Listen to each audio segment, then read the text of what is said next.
Il est Ar-Rahman, le tout rayonnant d'amour. Il est le vivant, celui qui subsiste par lui-même, celui qui anime, qui fait vivre. Il est le vibrant. Il est celui qui donne la mort. Il est celui qui régénère. Celui qui a fait mourir et qui a ramené à la vie. Subhanahu wa ta'ala. Allah, subhanahu wa ta'ala, il faut vraiment chercher à le connaître. Donc Allah subhanahu wa ta'ala nous dit dans le Coran qu'il a créé l'homme d'une adhérence.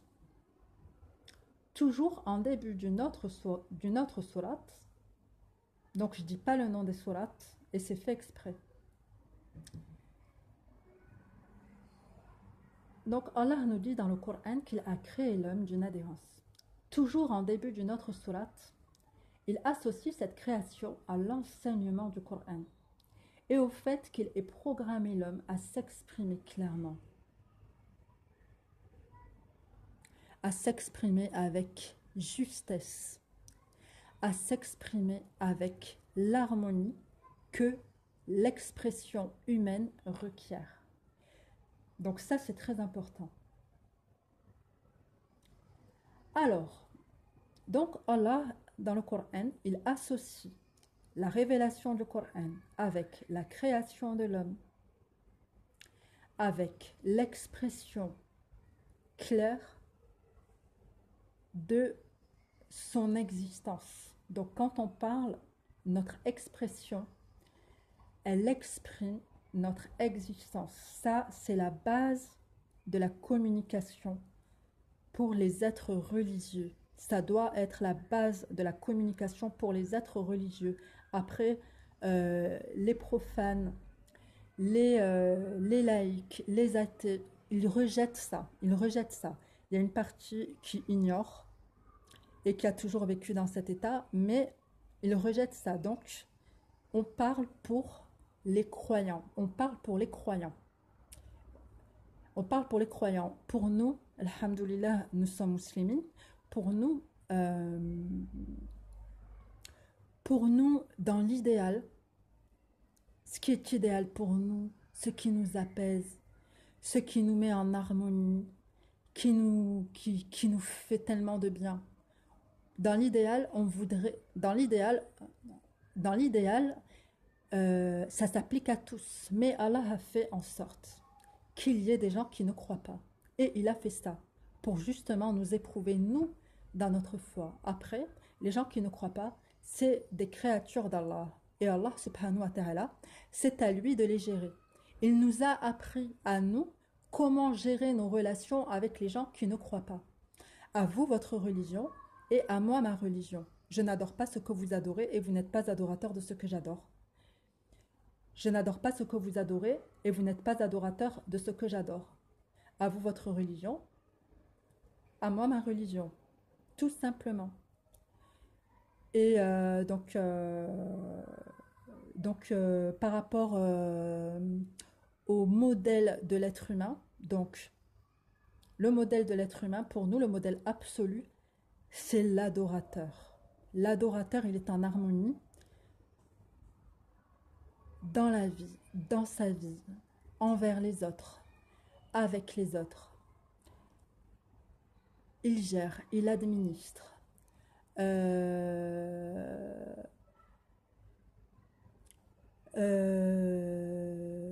gère, il administre.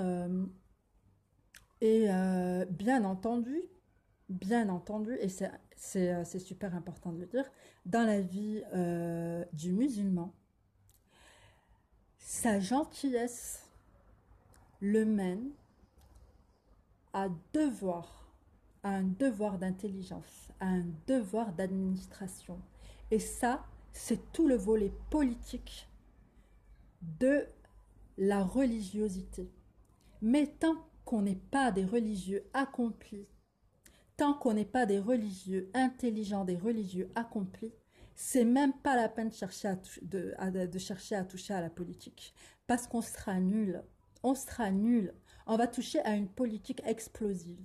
On va toucher à une politique qui va qui va faire des injustices, qui va administrer selon la passion, qui va administrer selon l'ignorance crasse dans laquelle on serait à ce moment-là. Donc la première des choses, c'est d'être des gens intelligents, émotionnellement intelligents, intellectuellement forts, euh, des gens intelligents, mais sur tous les aspects de notre vie, dans tous les aspects de notre corps, dans tous les aspects de notre psychisme. Et on est très loin du compte. On est vraiment très loin du compte. Donc, la politique en religion, l'aspect politique de la religion, il est très très important. Il n'y a pas de religion, il n'y a pas d'islam sans politique. Il n'y a pas d'islam sans politique. Si on veut être un bon musulman, on doit réintégrer l'aspect politique de notre religion. Parce que l'aspect politique, ça n'est rien d'autre que le fait de se gérer soi au sein d'autres soi. C'est ça l'aspect politique. L'aspect politique de la vie, l'aspect politique du monde, l'aspect politique de la collectivité, c'est se gérer soi au sein d'autres soi. C'est ça. La politique, l'aspect politique dans la vie, c'est ça. Et notre gentillesse, notre douceur, notre amour d'Allah nous mène à ça. Se comprendre, comprendre les autres, aider les autres à se comprendre aussi, sans leur faire violence, sans faire violence à leur intégrité. On n'a pas le droit de forcer les gens à se convertir. On n'a pas le droit de forcer les gens à croire. On doit les aider à cheminer en leur apportant des éléments de compréhension, en étant proche d'eux, en étant généreux, en étant altruiste. Mais on ne peut pas forcer des gens à se convertir. On ne peut pas... c'est à Allah de créer, on y revient, subhanallah, alhamdulillah. C'est à Allah de gérer ses créatures. Et justement, un des aspects de la victoire d'Allah, de la victoire éclatante, c'est lorsqu'on se soumet à Allah et qu'Allah, à travers ça, nous rend irrésistibles. Alors, qu'est-ce qui se passe? Qu'est-ce qui se passe? On devient cette écriture du Coran, on redevient ce message d'Allah, ce message vivant d'Allah. Et qu'est-ce qui se passe? Les gens rentrent dans l'islam. Les gens rentrent dans l'islam. Subhanallah. Les gens rentrent dans l'islam parce qu'à travers nos comportements, ils y voient clair. C'est la révélation de leur vie. Waouh, moi aussi je veux être comme ça. Moi aussi je veux penser comme ça. Moi aussi je veux avoir la paix. Moi aussi je veux être honnête. Oh, c'est tellement agréable. C'est tellement agréable d'avoir quelqu'un d'honnête, de simple, de scientifique devant nous.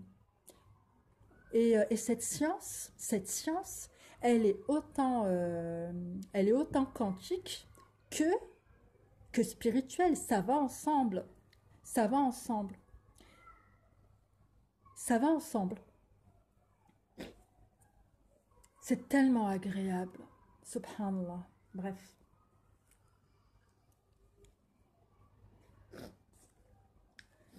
Donc Allah subhanahu wa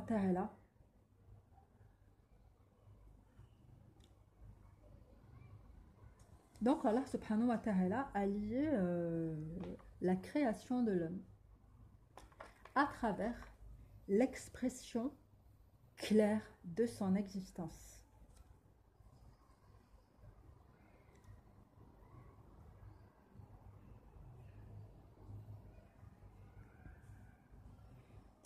Cela veut dire, de par ces simples versets d'Allah, qu'Allah a créé l'homme afin qu'il se confirme et s'inscrive par sa volonté propre, qu'Allah lui a merveilleusement donnée,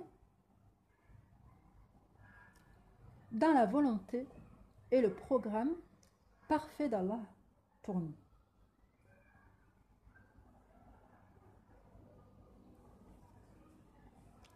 Allah nous a donné un programme communiquant par code, par signe, par ayat, par verset.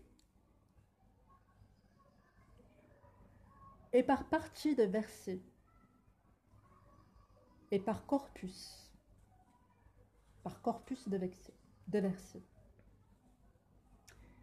Ces corpus de versets, ils forment les sourates et le Coran.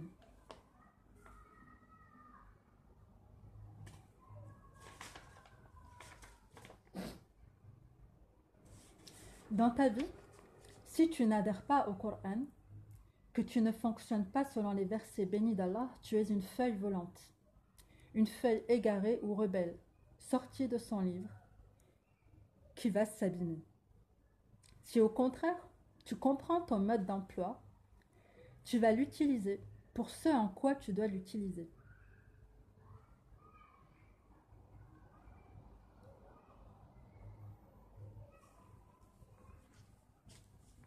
Tu vas t'utiliser pour ce en quoi tu dois t'utiliser. Tu trouveras alors les éléments soumis à toi, à ton programme issu d'Allah et non de toi.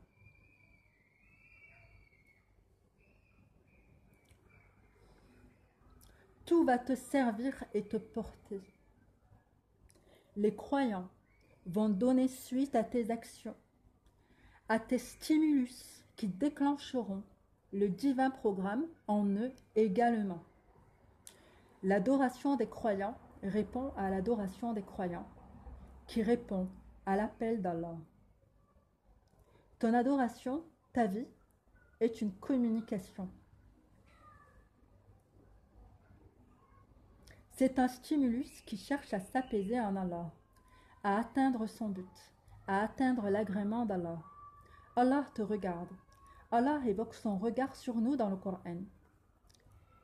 Même si nos regards éphémères ne peuvent l'atteindre.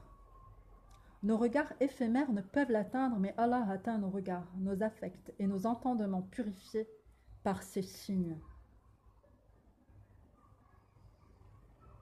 Et bien sûr, pour que nos entendements soient purifiés par ces signes, il faut qu'on y réponde. On répond aux signes d'Allah en pratiquant ces signes, en pratiquant ces codes. Toute communication est une impulsion qui cherche à aboutir. Le mot est l'expression absolue de l'impulsion de vie. De la même manière qu'après un branchement, on s'exprime. On s'exprime que ça marche. Ça marche. Ça marche vise une satisfaction. Une satisfaction qui, vécue dans l'isolement et l'égoïsme, ne peut pas nous satisfaire. Cette communication, elle vise une satisfaction de partage, de vivre ensemble, de collectivité. Si tu ne t'inscris pas dans cette optique-là, dans ce schéma-là, dans ce programme-là, qui est ton mode d'emploi, Allah nous a avertis que ces gens-là n'atteindront pas leur but.